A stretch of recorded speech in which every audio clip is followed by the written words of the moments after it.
اهلا بيكم في قرايه جديده. القرايه دي للمنفصلين والمبتعدين اللي في بينهم وبين بعض خلاف او انفصال بقاله فتره. احنا هنشوف احوال الحبيب في البعد ايه، هل ندم على اللي عمله معاك، هل هيبادر بعوده قريب، ولا هو خلاص نسي القصه دي، يعني احواله ايه وبيفكر فيك ازاي. معانا مجموعتين، المجموعه الاولى هتبقى بالحجر الاسود ده، والمجموعه الثانيه بالحجر البينك دوت، او بالكروت على حسب شكل الكروت. ومعانا كمان بالحروف، المجموعة الاولى هتبقى الحروف دي، والمجموعة التانية الحروف دي. وبرضو هنكتب الحروف في الديسكريبشن بوكس وفي اول تعليق مثبت ان شاء الله. اختاروا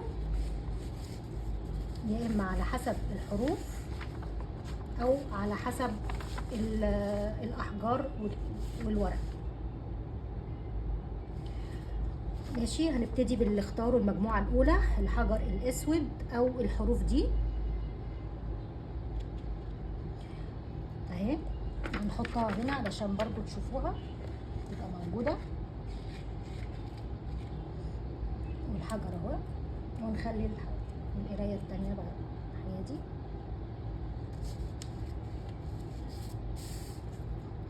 وهنبتدي كده نفتح بسم الله الرحمن الرحيم، نشوف طاقة الشخص المبتعد عنك أحواله إيه دلوقتي، طاقته الأول وطاقتك أنت، علشان تعرف القراية دي ليك ولا لأ.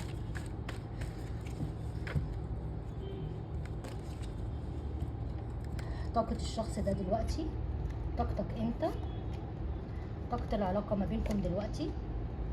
طبعا هي تباعد، بس احنا عايزين نشوف طبيعة العلاقة. انت طاقتك دلوقتي انت مختفي عنه، ممكن تكون قافل خالص، مش ظاهر، ما يعرفش عنك اي حاجة. انت في طاقة اختفاء بس بحزن، انت حزين جدا وشاكك فيه وحاسس ان هو تلاعب بيك ومشاعرك، وان هو شخص اناني وما قدركش. حاسس بطاقة تلاعب شديدة جدا من الشخص دوت، وحاسس ان هو الشخص ده ما فكرش فيك خالص. عشان كده انت ابتعدت بقلب محب، بس قلب غاضب وحزين برضو في نفس الوقت. انت فعلا في طاقة حزن شديدة، وعندك خوف وعدم ثقة في الشخص دوت وفي العلاقة كلها وفي مشاعر الحب عموما. فطاقتك دلوقتي طاقة شوية يعني بتميل إلى الانعزال. يعني مش عايز تتعاطى مع الناس، عايز تبقى لوحدك معظم الوقت. يمكن الفترة دي فترة ضاغطة عليك من كل الجوانب، حتى عمليا أو ماديا كمان برضو انت مأثرة عليك الحالة العاطفية من كل ناحية. فانت في طاقة صعبة شوية، في طاقة فيها حزن شديد، ومختفي عن الشخص ده خالص، ما يعرفش عنك أي حاجة.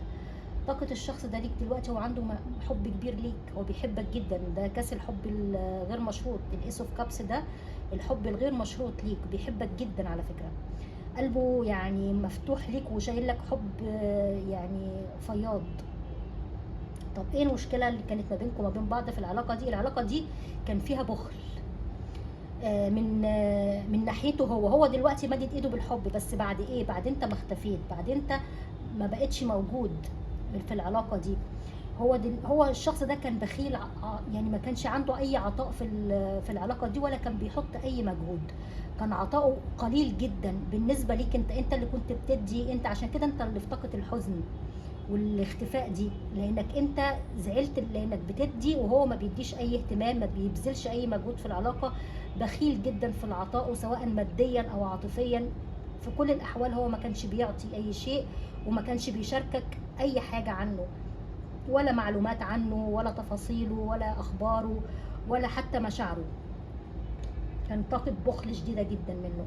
طب دي الطاقه، لو دي طاقتك انطبقت معاك، يبقى كمل القرايه دي ليك ان شاء الله. هنشوف مشاعره وافكاره عنك، وماذا ينوي. هل ينوي عودة؟ هل ينوي ان هو يعني يرجع لك تاني، ولا كده خلاص؟ بس انا شايفة في طاقته يعني طاقة كويسة. نشوف هيعمل ايه معاك. اصحاب المجموعة الاولى، الشخص ده نوايا.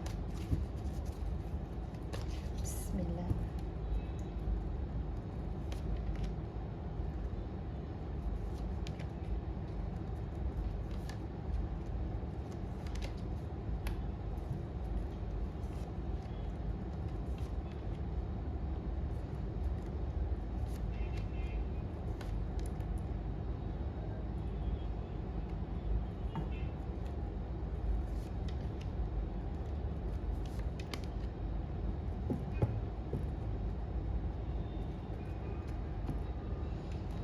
العلاقة دي حصل فيها هروب من الشخص ده. الشخص ده كان بيهرب منك، كان دايما بيتهرب منك، وعلى فكرة هو بيتجسس عليك، بيحاول يجمع اخبار عنك بس بطريقة غير مباشرة. يعني انت بطريقة مش يعني طريقة فيها تجسس كده من تحت لتحت، بيحاول يعرف اخبارك، بيراقبك من على بعد. آه، الشخص ده كانش واضح، ما كانش صريح معاك، وانت فعلا كنت قلقان منه بسبب ان هو تصرفاته غريبة. كان دايما بيطنش، دايما بيبين لك ان هو مش مهتم، ان هو لا مبالي.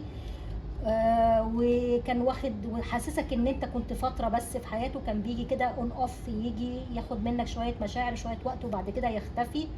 لما احبطك جدا وحسسك بالفقد وحسسك بالحرمان، فانت مشيت وانت حزين، انت في قلبك كان حزين وانت ماشي، لان انت حسيت ان انت مالكش مكان في حياته، هو اشعرك بكده.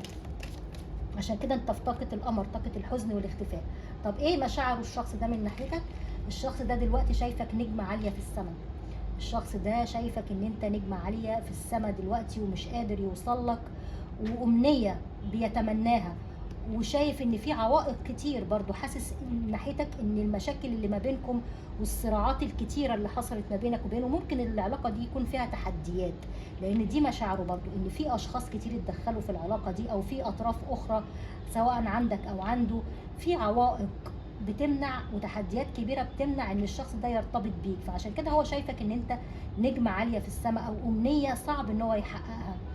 هو حاسس كمان ان انت بتستشفي دلوقتي من الصراعات اللي حصلت ما بينك وما بينه، وان انت ابتعدت علشان تعبت من كتر الخلاف والمشاكل اللي حصلت ما بينكم، وانك انت خلاص يعني زي تركت المشاكل اللي ما بينك وما بينه، وقلت له خلاص انا مش عايزه اتخانق ومش عايزه ازعق لنفسي، انا يعني هبتعد وهستشفى مع نفسي. هو حاسس بكده، انك انت قلت خلاص انا مش عايز مشاكل وعايزه ابتعد عن القصه دي والشخص ده. طيب ايه احط بس كده عشان الكارت ده شويه مش كويس. طب هو ايه افكاره عنك؟ افكاره عنك ان انت بص جاي جبت اخرك، ال10 سيوف وال10 احمال. انت خلاص قلت، هو عارف كده كويس ان انت جبت اخرك منه. هو دايما كان بيراهن على صبرك الشخص ده، كنت بتتحمله كتير، كان يروح ويرجع، يغيب ويزعلك وانت اللي تروح تراضيه وتصالحه وترجعوا شويه كويسين، وبعد كده يغيب وانت برضو اللي تروح وترجعه وتصالحه، او حتى هو لما يرجع بكلمتين انت تسامحه. فهو كان مراهن على صبرك وكان ضامن ان انت موجود.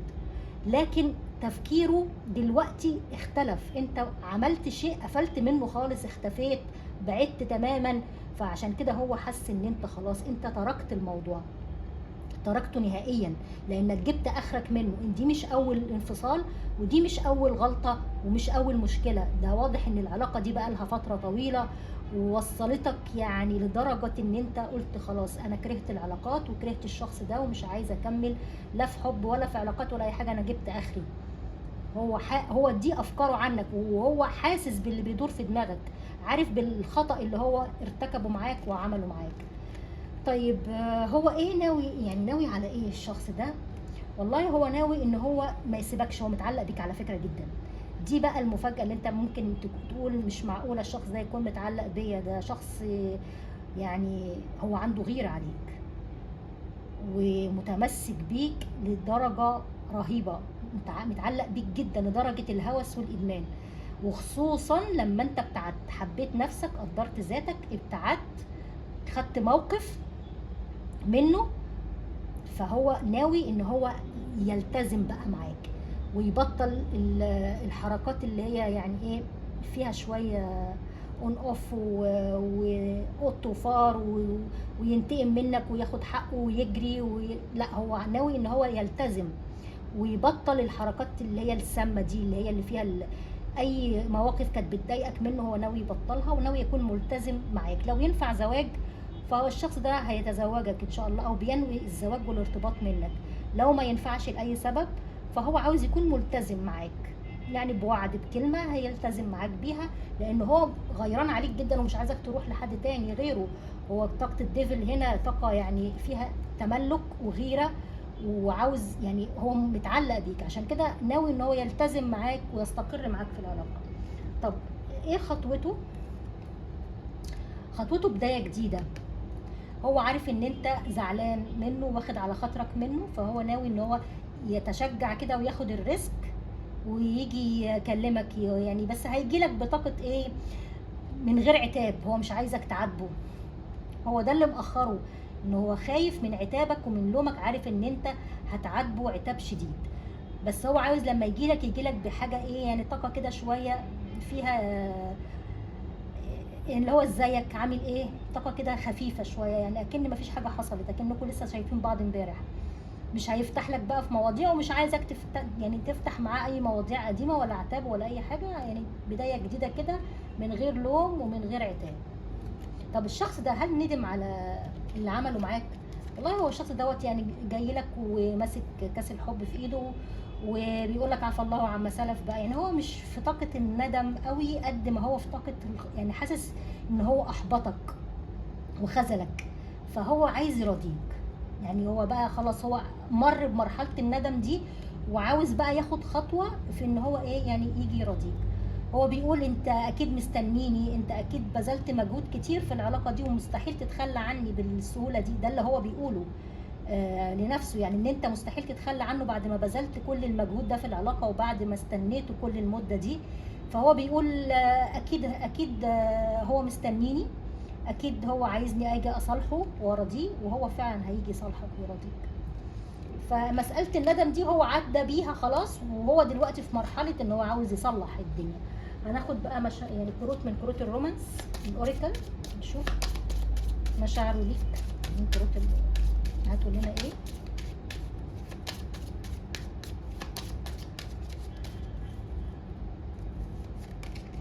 كيمستري، الشخص ده يعني بيحس بانجذاب عالي جدا زي المغناطيس كده ناحيتك، ما بيقدرش يقاوم انجذابه ناحيتك. لاف يور سيلف فيرست، انت بالظبط انت حبيت نفسك الاول عشان كده اختفيت منه رغم حزنك وتعلقك بيه، بس انت حبيت نفسك وقدرت ذاتك، وكل ما هتحب نفسك وتقدر ذاتك اكتر فانت هتكون يعني اتراكتيف اكتر للشخص التاني، هيكون منجذب لك اكتر وهتثير اعجابه اكتر. كارت كمان، حرر نفسك. الكروت هنا بتقولك حرر نفسك، اطلع واشتغل وشوف حياتك واخرج وتفسح، ما تتعلقش بالشخص ده. الشخص دوت يعني هيجي وهيصالحك، فانت يعني ايه لما يرجع ما تبقاش انت بقى اللي متعلق بيه، لا خليك متحرر منه ومن اي ضغوط واي تعلق، فك نفسك من اي تعلق. طيب ايه تاني؟ هنشوف كمان نصيحة ليك من كروت الانجل انسر، هتقول لك ايه بخصوص الشخص ده وعلاقتك بيه، اصحاب المجموعة الاولى. not the right time، هو الوقت ما كانش مناسب. العلاقة دي ممكن يكون ده الشخص الصحيح بس في الوقت الخطأ، يعني ممكن يكون انت ظهرت في حياة الشخص ده في وقت مش مناسب. الوقت اللي انتوا انفصلتوا بيه كان فيه ضغوط عنده نفسية، وكان الوقت مش مناسب انه يعني يخلي العلاقة دي تكمل او يبذل فيها مجهود. اطلب من ربنا، اسأل ربنا وادعي ربنا كتير الفترة دي علشان دعائك ان شاء الله مستجاب بإذن الله. في حل سلمي هيحصل ما بينك وما بينه، الشخص ده جاي ومدد ايده بالسلام ليك، ففي حل سلمي ان شاء الله بينك وبينه الفترة اللي جاية. خلي تفكيرك ايجابي، لان انت يعني تفكيرك فيه سلبي جدا، وبتقول مستحيل الشخص ده يبذل مجهود، مستحيل يجي، مستحيل يعمل اي حاجة. لا يعني خلي تفكيرك احسن من كده شوية وفكر بشكل ايجابي. دي المجموعة الاولى، لو انطبقت معاكم عرفوني في التعليقات. ماشي، هناخد المجموعة الثانية، الحجر البينك او الحروف دي،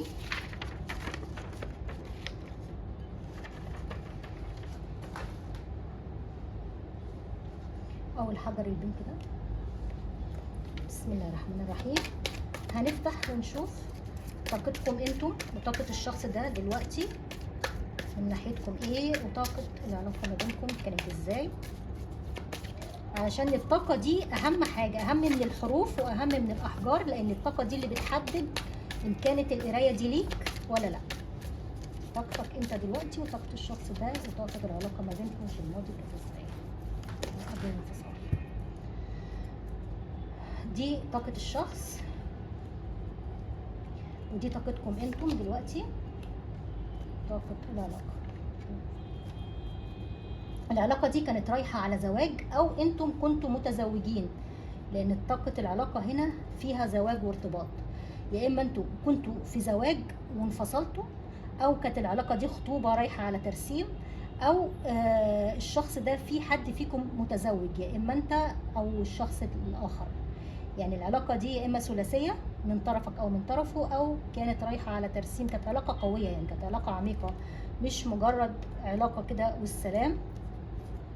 في حد فيكم بيراقب على السوشيال ميديا، او في سفر، في تباعد ما بينكم وما بين بعض، بس في حب كبير. العلاقة دي كان فيها حب متبادل ما بينكم، انتم ممكن تكونوا توأم روح او توأم شعلة، رغم اي اختلاف ما بينك وما بينه، انتوا كنتوا في حب كبير جمع ما بينكم وبين بعض. طيب طاقتك انت ممكن تكون انت المرتبط، يعني اللي بيتفرج عليا ممكن يكون يا اما مرتبط يعني، او يعني في زواج رسمي فعلا بالفعل، او انت مع الشخص ده في زواج،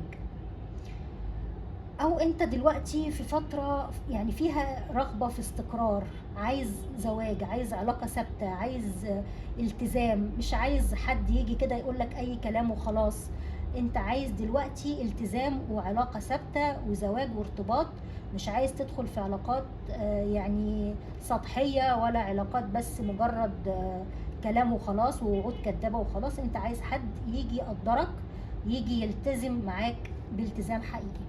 طب طاقة الشخص ده طاقته حلوة جدا، يعني طاقة ممكن يكون بادئ شغل جديد، ربنا كرمه بفلوس، حالته المادية متحسنت، في حاجة هنا بتخص ان هو يعني محقق نجاح في شيء، وهو في طاقة حلوة جدا. وكمان انت بالنسبة له هو بيعتبرك ان انت كنت وشك حلو عليه، حقق نجاح وانت جنبه، او حتى طاقتك كانت دايما داعمة ليه، عايز يفرح معاك، عاوز يرجع لك، طاقته فيها طاقة إيجابية. طاقة العلاقة ما بينكم انتوا الاتنين بتفكروا في بعض، وممكن يكون في تخاطر بينك وبينه، انتوا الاتنين بتفكروا في بعض جدا، وفي شغف شديد من ناحيتكم انتوا الاتنين مشتاقين لبعض جدا، بتفتكروا الذكريات.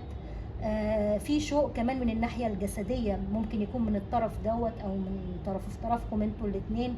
لو انتوا كنتم ازواج، فالشخص ده بيفتكر الاوقات الحلوه اللي كان بيقضيها معاك في القرب الجسدي خصوصا. يعني لو دي طاقتك وده حالتك، يبقى القراءه ان شاء الله ليك وكمل فيها.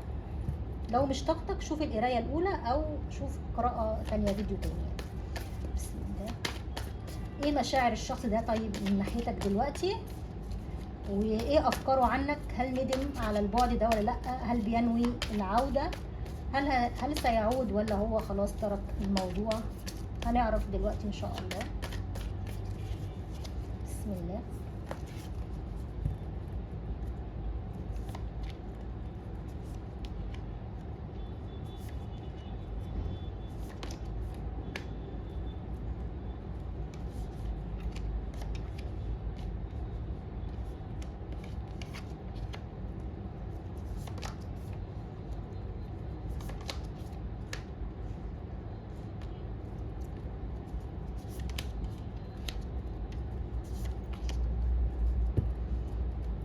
الشخص ده واضح ان هو من الناس العقلانيين جدا، دايما بيحكم العقل على المشاعر، ممكن يكون ما بيعبرش اصلا عن المشاعر، طاقة شوية جامدة، عقلانية بزيادة.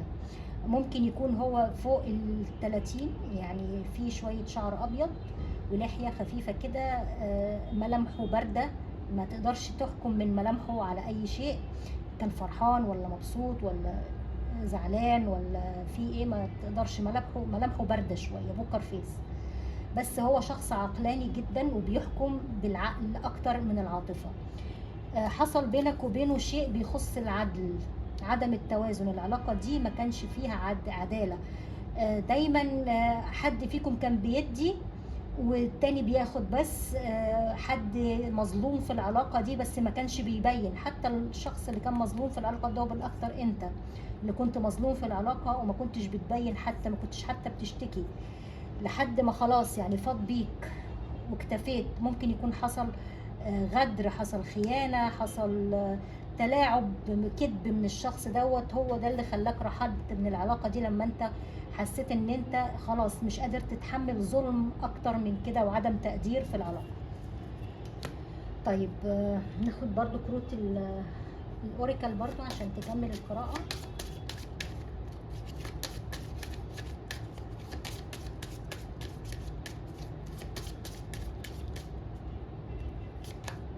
باشن يعني الشغف، ويدنج الزواج مؤثر على العلاقة دي،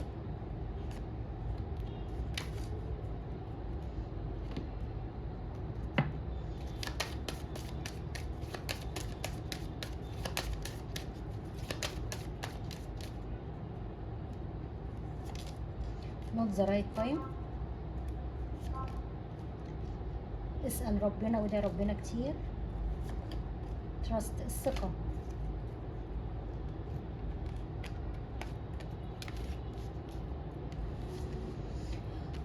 اولا مشاعر الشخص ده ليك دلوقتي، هو يعني بيبص عليك من بعيد، ممكن يكون بيراقبك على السوشيال ميديا، حاسس ان انت بعدت قوي، وحاسس ان انت برغم يعني البعد اللي ما بينكم وبين بعض، بس هو في لسه في بداية ممكن تحصل، لكن هو مش متأكد من البداية دي هل هتبقى في صالح العلاقة ولا لا، في صالحكم ولا لا، يعني العلاقة دي فعلا ليها فرصة تانية ولا لا. هو مستني ممكن يكون فرصة يشوفك، يقابلك، يتكلم معاك، بس حاسس ان انت بعدت وان انت اتجهت اتجاه تاني وما بقتش خلاص، يعني ما بقتش بتفكر فيه. حاسس ان الفرصة لسه موجودة برضو، لكن هو مش متأكد ان كنت انت فعلا عندك النية لبداية تانية معاه ولا لا. اكتر حاجة حاسسها هنا ان انت اتجهت اتجاه تاني، وان انت ما بقتش خلاص يعني بتبصله ولا بقيت مستنيه، بقيت شوية فائد الامل في العلاقة دي.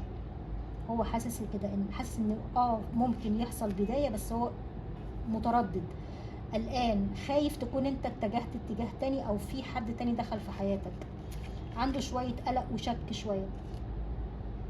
طب هو ايه افكاره عنك؟ افكاره عنك ان انت الفرصة، ان انت البداية الحلوة، الرزق اللي ربنا بعتهوله على شكل انسان، بيشوفك ان انت حد مبارك وحد يعني وشك حلو عليه، شايفك ان انت قدم خير، شايفك بادئ بداية جديدة، يمكن فتحت مشروع جديد او اشتغلت شغل جديد، في حاجة جديدة. هو متابعك على فكرة وعارف اخبارك، لان هو شايفك ان انت دلوقتي بادئ حاجة جديدة واتجهت لها. حتى هنا في مشاعره شايفك ان انت متجه في اتجاه اخر، فهو افكاره عنك ان انت البداية الجديدة، الفرصة اللي ضاعت منه ونفسه يرجعها تاني. لكن برضو هنا قلقان، عنده قلق، خايف تكون البداية الجديدة دي انت بدأتها مع حد تاني، خايف ان ما يكونش ليه فرصة او الفرصة دي تكون راحت منه وضاعت منه. عنده تشوش في الافكار، بس هو برضو شايفك انك انت ما بقتش خلاص يعني بتفكر ان انت تبتدي مع بداية جديدة، انت اتجهت اتجاه اخر من كتر ما انت ما بقاش عندك ثقة فيه. ايوه الثقة. هو حاسس ان انت فرصة وبداية حلوة جدا ليه، بس خايف منك وخايف لانه شايفك انك انت خلاص ما فقدت الثقة فيه وما بقتش هتصدقه، حتى لو رجع وكلمك وقال لك تعالى نرجع او حاجة، خلاص انت فقدت الثقة، ما بقاش عندك ثقة فيه نهائيا. كمان هل ندم على اللي عمله؟ ندمان جدا على اللي عمله معاك. في لحظة لما انت يعني طولت في البعد او انسحبت وبدأت بداية جديدة ورميته من حياتك او اتجهت لعلاقة اخرى او لشيء تاني اخر، وهو حس او شك في حاجة زي كده او عرف بأي طريقة انك انت خلاص ما بقتش عايز ترجع له، الشخص ده ندم جدا. في طاقة التاور، يعني البرج المنهار والتسع سيوف، هو ما بينامش من كتر القلق، ندمان جدا، حاسس بانهيار، حاسس ان هو اللي بوظ العلاقة دي وبوظ الدنيا ما بينك وما بينه. فهل بتسأل هل ندمان؟ ده ندمان جدا، ده بياكل اصابعه من الندم، ندمان جدا اشد الندم عليك، وفي حالة انهيار وعاوز يصلح، بس هو خايف، حاسس ان انت ما بقاش عندك اي ثقة فيه، وشايف ان انت خلاص يعني ما بقاش عندك فرصة تديها له، انت بدأت حاجة تانية، هو شاكك في حاجة زي كده، عشان كده هو في طاقة الانهيار. طب ايه هو يعني، هل الشخص ده ناوي على عودة؟ هو بيتمنى العودة والبداية الجديدة، وفعلا ناوي على كده، لكن هو شايف ان هو لسه في شيء هو بيشتغل عليه، ممكن يكون عنده ظروف مادية في شيء في حياته لسه مكملش، يا اما ظروف ماديه بيشتغل عليها، مشروع بيشتغل عليه وحاطط كل تركيزه فيه، او في التزام معين في حياته مستني لما يخلصوا، لما ينجزوا، في انجاز هنا هو شغال عليه بقاله فتره ومستنيه لما ينمو ويتموا على اكمل، يعني على اكمل وجه، وساعتها هيبقى في عنده القدره انه يجيلك بالبدايه الجديده. بس هل انت هتستنى بقى؟ هو ده اللي قلقه وهو ده اللي موتره، هل انت هتستناه لحد ما يجيلك بالبدايه الجديده دي ولا لا؟ هو نفسه في زواج وفي ارتباط، او العلاقه دي فيها مشكله انه ممكن يكون هو عنده طرف، في حد فيكم ممكن يكون عنده طرف ثالث زواج، يا اما انت يا اما هو، او هو ناوي فعلا على زواج وارتباط، لكن مستني الشيء اللي عنده ده لما يعني يتخلص منه او ينجزه. لكن هو في كل الاحوال عنده شوق ليك، بيتمناك جدا، بيتمناك قوي ومشتاق لك جدا ونفسه يقضي معاك وقت حلو زي زمان، لكن هو حاسس ان هو فقد الفرصه دي معاك. طب ايه خطوته؟ هل هيعمل خطوه؟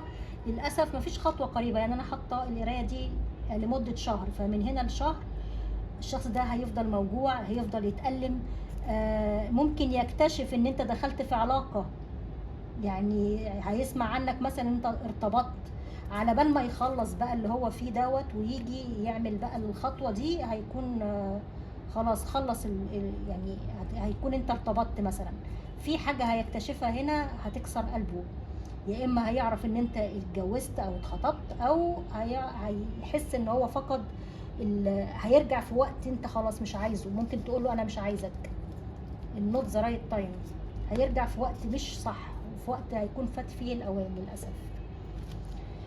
لو القرايه دي انطبقت معاك عرفني في التعليقات، وحاولوا ان انتوا تشتركوا في القناه لو القرايه عجبتكم، واحنا بنطلع لايف ان شاء الله كل يوم، تابعونا،